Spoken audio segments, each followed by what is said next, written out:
तो आइए लेक्चर का आगाज़ करते हैं जी।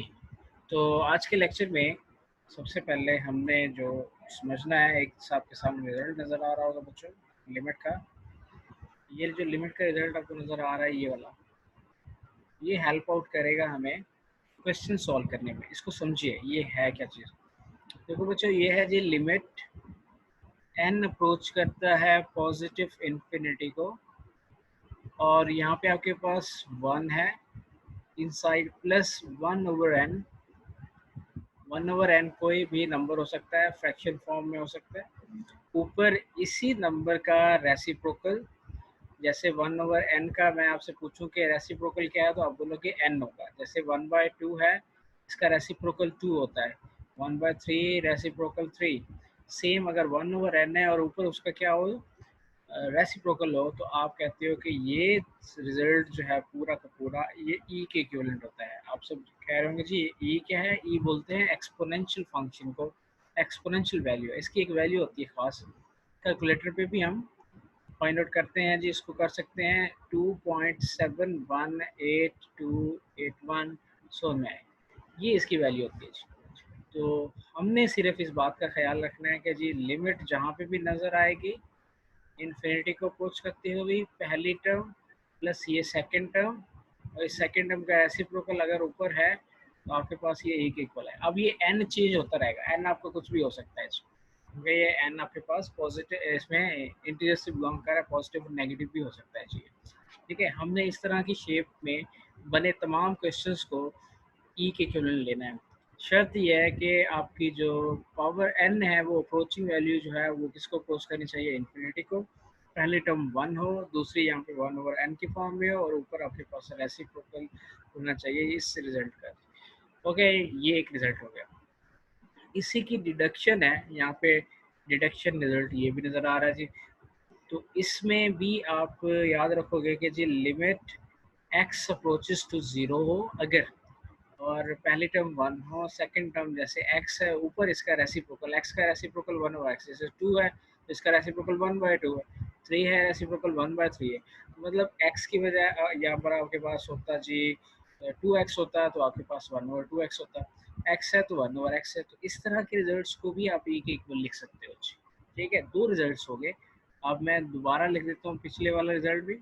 इन दोनों में डिफरेंस ये है कि आप 1 + 1/n लिख रहे थे तो n पावर थी, और एक इक्वल थी, यहाँ पे x था तो 1/x थी।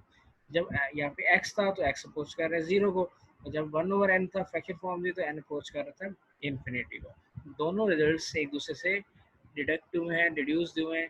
दैट्स वाई दोनों की एप्लीकेशन हमें हेल्पफुल साबित होंगी जब हम काम करना शुरू करेंगे जी बच्चे। क्वेश्चन नंबर 3 की तरफ, 4 की तरफ आते हैं जी। 4 में पहला पार्ट है, मैं ज़रा आपको समझाना चाहूँगा फर्स्ट पार्ट इसी इधर ही। Question number 4 first part, limit n approaches to infinity, positive infinity 1 + 1/n raised to power 2n, raised to power 2n। देखो भाई बच्चों, यहाँ पे हम इसे e के इक्वल लिख सकते हैं, अभी नहीं लिख सकते, क्योंकि हमने तो अभी थोड़ी देर पहले ये पढ़ा था कि यहाँ पे अगर 1/n है तो पावर क्या होनी चाहिए, n होनी चाहिए। बट क्वेश्चन में गिवन 2n है। फिर इसका कोई हल सोचते हैं। इसका हल ये है कि भाई हम इस 2 को किसी तरह से बाहर लिख लें। 1 + 1/n, n को मैं इधर रहने देता हूँ, ऐसे ब्रैकेट लगा देता हूँ, होल पावर 2 कर देते हैं। ठीक हो गया। देखिए ना, n मल्टीप्लाइड बाय 2 2n ही बनता है। सिंपल। इस स्टेप करने से फायदा ये हुआ कि अंदर वाला रिजल्ट जो है ये किसके इक्वल है, ई के इक्वल है, और इसकी पावर क्या हो जाएगी 2। ये आंसर आ गया। This is an answer. Just only हमने रिजल्ट यूज किया ये वाला, एन अप्रोच करेगा पॉजिटिव इन्फिनिटी को, 1 + 1/n raised power n is equal to the infinity. इस चीज को बनाए और उसे एक इक्वल पुट कर दे। 2n था तो 2 को बाहर निकाल दिया, n को उधर रहने दिया, और ये जो रिजल्ट है आपका इनसाइड जो बन चुका वो इस तरह का बिल्कुल बन चुका है। अब इसकी जगह पे e पुट किया जा सकता है, e की पावर 2 आंसर आ जाएगा जी। 4 का पहला पार्ट उम्मीद है कि आपको समझ आ चुका होगा। इसको मैं रेज कर रहा हूँ और सेकंड पार्ट की तरफ चलते हैं।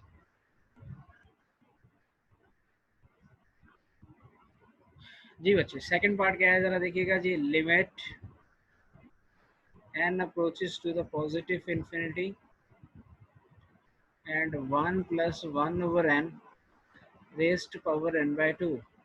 अब दोबारा देखें जी, पावर में आपको सेपरेट करना पड़ेगा 1 बाय n को, क्योंकि हमें according to this one theorem, according to this one result, आपकी ये जो है यहाँ पर रिजल्ट है 1 ओवर n, तो ऊपर n होना जरूरी था, बट 1 ओवर n है। इसको हटा देते हैं जी, n को रहने दें, 1/2 को आप बाहर निकाल दें, 1/2 को बाहर निकाल दें, मतलब निकल सकता है जी। देखें n/2 है ना, इसको आप यूँ लिख सकते हो n डॉट 1/2, तो n उधर रह गया, 1/2 बाहर आ गया, और ब्रैकेट का मतलब वैसे मल्टीप्लिकेशन होता है, तो n मल्टीप्लाई 1/2 तो बनेगा 1/2, वही चीज़ तो बन रही है। समझ रहे, ये हम चैप्टर नंबर 1 फर्स्ट ईयर में काम करके आए हैं, मतलब a ओवर b या फ्रैक्शन फॉर्म में a को अलग कर दिया, 1 ओवर b को अलग कर दिया। ये काफ़ी पुरानी चीज़ें हैं जो हम सीख चुके हैं जी। अब गौर करें जी बच्चे, ये जो आपका रिजल्ट है ये तो आपका वही बन गया डिडक्शन सेम कि n अप्रोच कर इन्फिनिटी को 1 है पहले टर्म और दूसरे टर्म 1 ओवर n है, ऊपर उसका रेसिप्रोकल है, तो ये पूरा रिजल्ट e के इक्विवेलेंट हो जाएगा, और इसकी पावर 1/2, और पावर 1/2 है तो इसको आप लिखेंगे अंडर रूट। आंसर, ये आपके पास आंसर हो जाएगा। देखिए कितने आसान सवाल है जी, आपने सिर्फ एक डिडक्शन को याद रखना है और इस रिजल्ट को बना के वैल्यूज पुट कर देते हो ई की एक्सपोनेंशियल। ठीक है, हम बेसिकली कर क्या रहे हैं, लिमिट को ई की टर्म में एक्सप्रेस कर रहे हैं। We are expressing limit in term of E. हमारी जो लिमिट है वो एक्सपोनेंशियल की फॉर्म में एक्सप्रेस हो रही है जी। ठीक हो गया जी बच्चे, चलें जी, इसको भी मैं डिलीट कर देता हूँ और फिर हम अगले पार्ट की तरफ चलते हैं जी। नेक्स्ट पार्ट, अब नेक्स्ट पार्ट में क्या है जी, आप घबरा रहे होंगे जी माइनस आ गया सर, ये क्या मसला है जी। तो कोई मसला नहीं है जी, आप यहाँ पे लिखेंगे limit n approaches to the positive infinity and 1 minus 1 over n raised to power n। देखो जी, आपके पास जो n है वो पॉजिटिव इंटीजर है, तो पॉजिटिव भी वैल्यू हो सकती है, नेगेटिव भी हो सकती है, इससे कोई घबराने वाली बात नहीं है। -1 ओवर n कहते हैं इसको, ठीक है, इसकी पावर n है। ओके, तो बच्चे ये देखें जी, आपके पास जैसे -1/2 है तो इसका रेसिप्रोकल -2 होता है, इसी तरह -1/3 है, इसका रेसिप्रोकल -3 होगा। तो भाई इनवर्स रेसिप्रोकल जो होते हैं आपके पास, इनवर्सेस जो होंगे आपके पास, वो तो नेगेटिव नंबर्स के भी होते ही है ना, तो इतना बड़ा मसला नहीं है। -1/n है, इसका रेसिप्रोकल ऊपर होना चाहिए था, वो क्या, तो -n होना चाहिए था, लेकिन यहाँ पे n है, तो इसका मतलब है कि ऊपर पावर में हम -n लेके आएंगे। limit n approach to the positive infinity 1 plus -1 over n। अब ऊपर हमने बना दिया -n।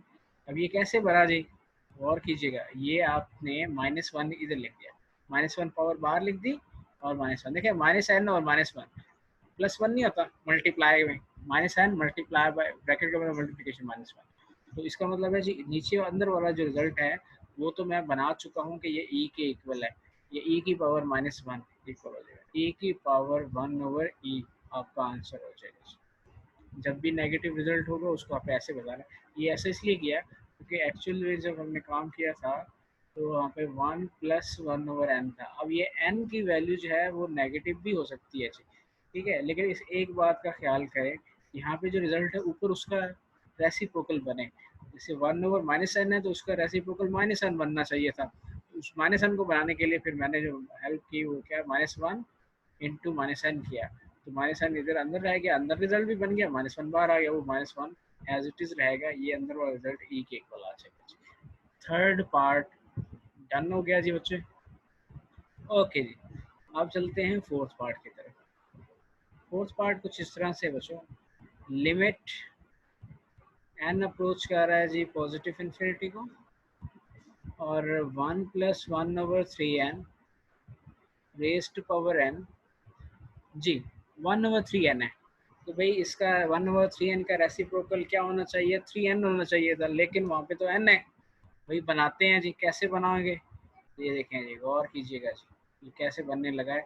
आप 3 को जो है n के साथ मल्टीप्लाई भी कर दें और डिवाइड भी कर दें, कर सकते हैं ना, तो 3n आ गया ऊपर, भाई हमारी रिक्वायरमेंट ये है कि 3n को रहने दे पावर में, मतलब आप ऊपर पावर में 3n को रहने दें और आउटसाइड में आप निकाल लें 1/3 को as a whole square, as a whole के तौर पर जो है आप इसको बाहर ले लें। ठीक हो गया जी। तो ये बात तो आपको समझ आ चुकी होगी कि मैंने 3 डिवाइड एंड मल्टीप्लाई क्यों किया, क्योंकि रिक्वायरमेंट यही बन रही है। 1/3n आपका सेकंड टर्म है, उसका रेसिप्रोकल पावर में होना चाहिए था, दैट्स वाई। अब आपका ये जो 1/3 इस ब्रैकेट के अंदर पूरा रिजल्ट है, ये e के इक्विवेलेंट आ चुका है।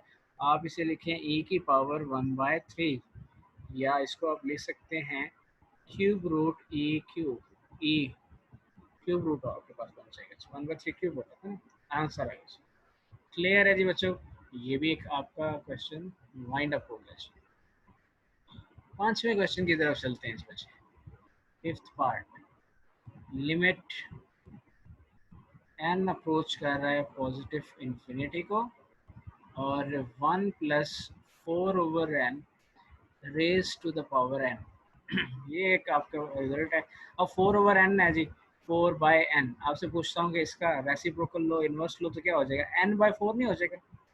मतलब जैसे 1/2 है तो 2/1 होता है, जिसे हम 2 बोल रहे होते हैं। सेम अगर आपके पास 3/2 है, रेसिप्रोकल क्या होगा, 2/3 चेंज हो गया। मल्टीप्लिकेटिव आप इन्वर्स समझ रहे, इसका इन्वर्स जो हम ले रहे होते हैं उसको मैं रेसिप्रोकल बोल रहा हूँ। ठीक है, तो आपने जनाब क्या करना है, ऊपर इस पावर में बनाना है n/4, क्योंकि 4/n है, रेसिप्रोकल बनेगा n/4। कैसे बनाए, चलते हैं जी आगे सॉल्व करने के लिए। ये काम आप कर सकते हो 4/n raised power 4n/n, 4n/4, 4 divide भी कर दो, मल्टीप्लाई भी कर दो। n approaches to positive infinity, 1 plus 4/n raised power. अब देखो मैं 4 को बाहर निकालूंगा, n/4 को मुझे चाहिए यहाँ पे, मैं n/4 को छोड़ देता हूँ इधर ही इसकी पावर के तौर पर, और 4 ये जो ऊपर वाला 4 है इसको बाहर निकाल दिया, n/4 इधर रहने दिया, क्योंकि 4/n का रेसिप्रोकल n/4 बन गया, और ये वाला 4 जो आपने डिवाइड कर दिया। अब ये हो जाएगा जी e की पावर 4। जी बच्चे, ये आपका आंसर हो गया, दिस इज योर आंसर। जी, बात समझ आ रही है जी, हो क्या रहा है, किया क्या जा रहा है इसका। Okay, now the next one, sixth part. Six part क्या है जी, ये आपके पास लिमिट x अप्रोच कर रहा है 0 को, 1 plus 3x raise to power 2/x। देखिए 3x है तो ऊपर आपके पास रेसिप्रोकल में क्या बनना चाहिए, 1/3x बनना चाहिए, तभी हम e के इक्वल लिख सकते हैं ना। इसको तो नहीं है, ऊपर 2/x है। इसको सेट करते हैं जी, x approaches to the 0, 1 plus 3x। तो ऐसा करो, पावर में जाकर 3 मल्टी डिवाइड एंड मल्टीप्लाई कर दो। जब हमने ये काम किया, हमें रिक्वायरमेंट क्या है जी, कि यहाँ पे 3x है, ऊपर क्या बचना चाहिए, 1/3x।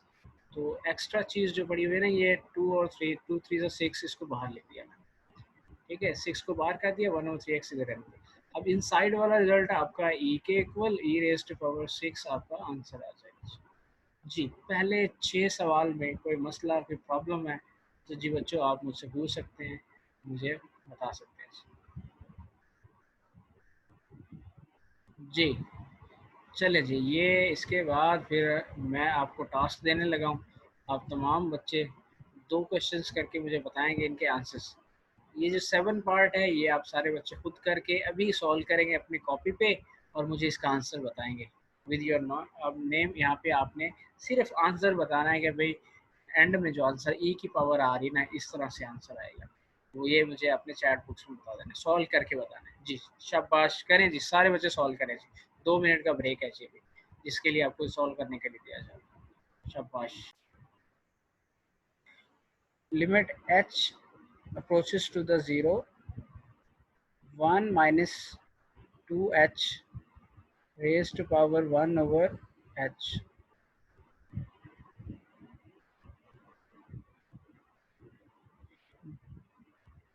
Ji, 1 minus 2h, 1 raised to power h approaches to the 0।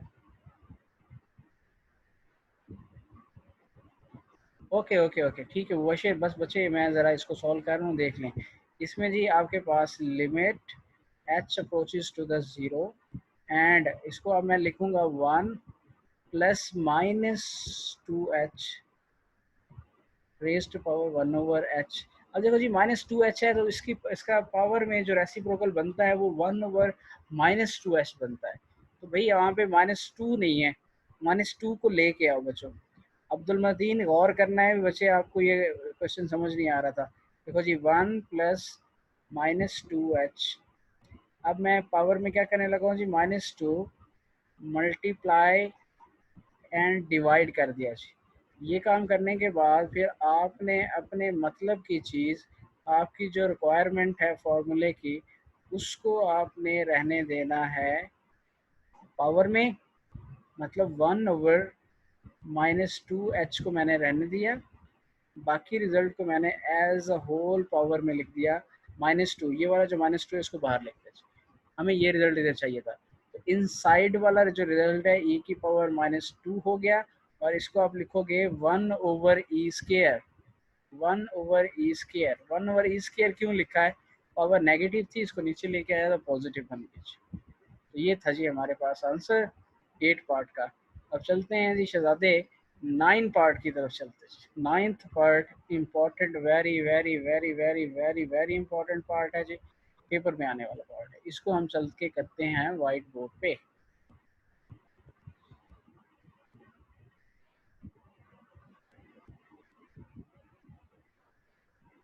Okay जी बच्चों, क्वेश्चन नंबर 3 का 9th part, limit n approaches to infinity, x approaches to the zero है, x अप्रोचेस टू इंफिनिटी, ठीक है जी। And x/1 plus X raise to power x। भाई यहाँ पे मसला ये है कि फ्रैक्शन फॉर्म नज़र आ रही है, पावर भी x है, कोई समझ नहीं आ रही कि भाई क्या किस तरह से लिमिट लगाएं, क्योंकि जो हमने फार्मूले पढ़ के रखे हैं उसमें से तो कोई फॉर्म नहीं इस तरह की थी। तो फिर हम ऐसा करते हैं, इसको थोड़ा चेंज करते हैं। मैं इसका ले लेता हूँ x/1 प्लस एक्स का रेसिप्रोकल लेता हूँ। कैसे? मैं जी इसके डिनोमिनेटर को ऊपर ले जाता हूँ, न्यूमिनेटर को नीचे ले आता हूँ। ऐसा करने से हो ये कोई चेंज भी आता है, पावर में फ़र्क ज़रूर पड़ता है जी, पावर नेगेटिव हो जाती है जी, पावर नेगेटिव हो जाती है। हमने ये पढ़ रखा है कि आपके पास जैसे ये a है, a की पावर 2 है, जब मैं इसको नीचे लेके जाऊँगा तो a की पावर -2 हो जाता है जी। मतलब इसको मैं न्यूमरेटर से डिनोमिनेटर में ले गया तो पावर आपके पास क्या होगी? नेगेटिव होगी। मतलब होता ही है कि न्यूमरेटर डिनोमिनेटर में जाता है, डिनोमिनेटर न्यूमरेटर में आता है। या फिर आप ऐसा करें a की पावर -2 हो, इसको नीचे लेके आओगे पावर पॉजिटिव हो जाती है। तो मतलब न्यूमरेटर डिनोमिनेटर चेंज होने से पावर में जो रिजल्ट होता है वो चेंज होता है जी, रेसिप्रोकल लॉस होता है उसका। तो ये जी नेगेटिव आ गया पावर में, इस बात का खास ख्याल रखना है और याद रखना है जी। एक बात कि मैंने यहाँ पे चेंज किया, इस चेंज से हमें क्या फ़ायदा हुआ? रिजल्ट तो अभी भी वही नहीं बना, जो होगा फ़ायदा होगा जी। इसको लिख दें 1/x प्लस इसको आप लिख दें x/x। ठीक हो गया भाई शहजादे? ये देखें x/x कैंसिल हो रहे हैं। अच्छा ये मैंने कैसे लिख दिया भाई, ये x दोनों का डिनोमिनेटर नहीं है, समझ रहे हैं ना? तो ये काम ऊपर नहीं हो सकता था, इसको आप नहीं लिख सकते थे x/1 और x/x, इसको नहीं लिख सकते थे, ये आपके लिए कोई लॉजिकल नहीं बनता था। ये कर सकते हो, ठीक है ना? वो न्यूमरेटर है, डिनोमिनेटर जो होता है वो दोनों साइड, दोनों के नीचे आ रहा होता है। तो ये हो गया जी बच्चे 1/x plus 1 raise to power -x। ठीक है जी। अब शहजादे यहाँ तक तो बात समझ आ रही है कि हमारे लिए आसानियाँ पैदा हो रही हैं, मतलब अब हम सवाल हल कर लेंगे। Limit x approaches to positive infinity. देखो जी 1 को पहले आना चाहिए, इधर लिख देता हूँ मैं 1/x को इधर, इसकी पावर क्या है जी -x है। अब दोबारा उसी रूल को अपने माइंड में लेके आओगे जी, देखो यहाँ पे है आपके पास 1/x, तो इसकी पावर में होना चाहिए x, लेकिन -x है, वो इसलिए कि यहाँ पे हमने स्विच कराया था न्यूमरेटर डिनोमिनेटर को, ये माइनस चलता आ रहा है इसके साथ। तो भाई इस माइनस को निकाल दो ज़रा बाहर, एज अ होल पावर के तौर पर x को रहने दो। ये जो माइनस एक्स है इसके साथ -1 मल्टीप्लाई हो रहा है, तो उसको अब बाहर लिख दे, -1 आ जाएगा पावर में और एक्स इधर है। X multiplied by -1 minus X ही होता है ना। हाँ जी, ये वाला रिजल्ट तो फिर आ गया जी, ये ई के इक्वल आ गया ई रेज्ड पावर -1 और ये रिजल्ट हो जाएगा जी 1/e। ये आंसर है जी शहजादे, 1/e आपका आंसर आ गया। सवाल को समझें, सवाल की लॉजिक को समझें। ये लिमिट ऑफ द फंक्शंस हम सॉल्व कर रहे थे, इसमें 2 डिडक्शंस थी जिसकी बेस के ऊपर हमने सारा सवाल हल कर लिया, क्वेश्चन नंबर 3। अब इसके 2 सवाल जो आखिरी 2 सवाल हैं वो हम इंशाल्लाह कल करेंगे, कल की क्लास में डिस्कस किए जाएंगे और कल की क्लास में आपको फिर limit, left limit, right limit और कॉन्टीन्यूस फंक्शन क्या होता है उसके बारे में बताएंगे। आज का आपका लेक्चर इतना ही काफ़ी। जितने भी सवाल कराए हैं घर में इनकी प्रैक्टिस ज़रूर किया करें, खुद से सॉल्व किया करें, रफ कॉपी पे या नीट बना लें, उस पर लाजमी करें। जी, किसी बच्चे का कोई सवाल है जी बताएं। ओके जी मुबशिर, बच्चे ज़रा सुनिएगा जी, 9th वाला जी बिल्कुल ठीक हो गया। देखो जी बच्चों, मैं आपको ना एक एग्जांपल देता हूँ। यहाँ पे मेरे पास है 2/3, इसकी पावर है 4। जब मैं इसको लिखूंगा ना 3/2, 2/3 को 3/2 लिखा है तो इसकी पावर नेगेटिव हो जाएगी। समझ रहे बात को, ये पावर क्या हो जाती है, नेगेटिव हो जाती है। ये याद रखें, जब भी आप न्यूमरेटर डिनोमिनेटर चेंज करते हो पावर में नेगेटिव साइन आ जाता है। ठीक हो गया जी। तो सेम यहाँ पे भी हमने क्या किया कि अपने क्वेश्चन को इस फॉर्म में लेके आने के लिए सिंपलीफाई करना है सबसे पहले, ताकि हम अपना वो डिडक्शन रिजल्ट्स बना सकें। उसके लिए मैंने n प्लस एक्स को ऊपर ले गया, x को नीचे ले गया, इसकी पावर में ये नेगेटिव का साइन आ गया जी। ठीक हो गया। और फिर मैंने क्या किया, इसे 1 के नीचे 1/x कर दिया और x के नीचे x। अब ये x से कैंसिल हो गया तो 1 बच जाएगा जी। ठीक है, अब 1 को इधर लिखे 1/x से, ये एडिशन है, ऐड कर रहे हैं, कम्यूट करते हैं, a plus B is equal to B plus C जैसे होता है। तो मैंने यहाँ पे 1 + 1/x लिखा। अब ये रिजल्ट हमारे पास क्लोज टू हो गया हमारे डिडक्शन के, जिसमें हमारे पास n अप्रोच कर रहा होता था इन्फिनिटी को, 1 + 1/n raised to power n होता था। सेम अब 1/x है तो ऊपर x का होना जरूरी है। अब यहाँ पे लिखे हैं जी x approaches to infinity, positive infinity, 1 + 1/x, x को इधर रहने दें, माइनस को बाहर निकाल दें, -1 बाहर चला गया। ठीक है, होल पावर का इनसाइड वाला रिजल्ट जो है वो e के इक्विवेलेंट हो जाएगा, e की पावर ये -1 और e की पावर -1, इसको नीचे ले आओ, 1/e हो गया जी। सवाल हल हो गया जी। किसी बच्चे का कोई सवाल, मजीद की प्रॉब्लम डिस्कस कर सकते हैं जी। ठीक है जी, आज की क्लास का इतना ही काफ़ी। मजीद जो है कल फिर इसको देखेंगे जी। किसी के बच्चे का सवाल है? गुड, शाबाश, गुड।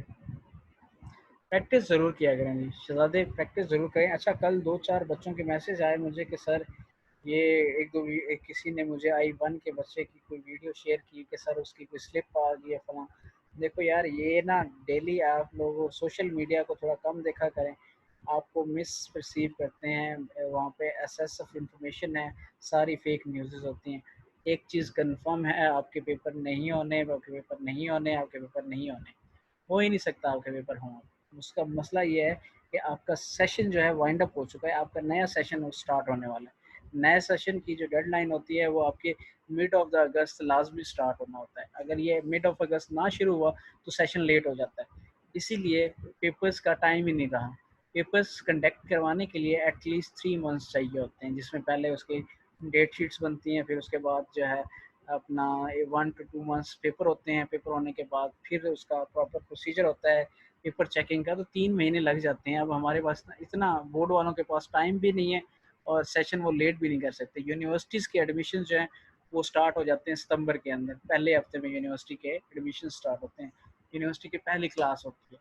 तो अब सीन ये है कि जी आप फर्स्ट ईयर के सारे बच्चे प्रमोटेड हो, आप सारे प्रमोटेड हो, आप सबको फर्स्ट ईयर छोड़ के सेकंड ईयर पे लग जाना चाहिए। आप अपनी सेकंड ईयर को कवर करें, कोशिश करें जनवरी तक आप अपना सिलेबस वाइंड अप करें और 3 महीने आखिरी में कुट के रिवीजन प्लान करें, क्योंकि इस दफ़ा फर्स्ट ईयर के मार्क्स सेकंड ईयर के ऊपर डिपेंड कर रहे हैं। जितने आपके मार्क्स आएंगे सेकंड ईयर में, उससे 3% कम मार्क्स आपको दिए जाएंगे फर्स्ट ईयर की, मतलब 3% डिडक्शन होगी, आपकी डिडक्शन होगी। सेकंड ईयर वालों का ये है कि सेकंड ईयर वालों को उन्होंने मतलब 3% ज़्यादा नंबर देने हैं, आप लोगों को 3% कम नंबर देने हैं सेकंड ईयर से। ठीक हो गया, क्योंकि सेकंड ईयर वाले फर्स्ट ईयर दे चुके हैं ना, तो उनका सेकंड ईयर का जो मार्क्स होंगे वो देखेंगे फर्स्ट ईयर में उनके कितने मार्क्स है, तो उनको 3% एक्स्ट्रा मार्क्स दे के उनको पास कर दिया जाएगा, जो कि अगले मंथ में उनका रिजल्ट आ जाएगा। अब ये रिजल्ट के लिए ना उन्होंने वहाँ पे ना वेबसाइट पे ऊपर दिया है कि भाई वो आप चेक कर लें कि आपका रोल नंबर स्लिप वगैरह वहाँ से रोल नंबर क्या है। ज़ाहिर है बच्चों के पास रोल नंबर पता होंगे तो वो देखेंगे कि भाई उनके मार्क्स कितने फर्स्ट ईयर के, क्योंकि स्लिपें नहीं इशू हुई हैं सेकंड ईयर की, तो इसलिए वो चाह रहे हैं कि भाई आप फर्स्ट ईयर की अपनी स्लिप करो।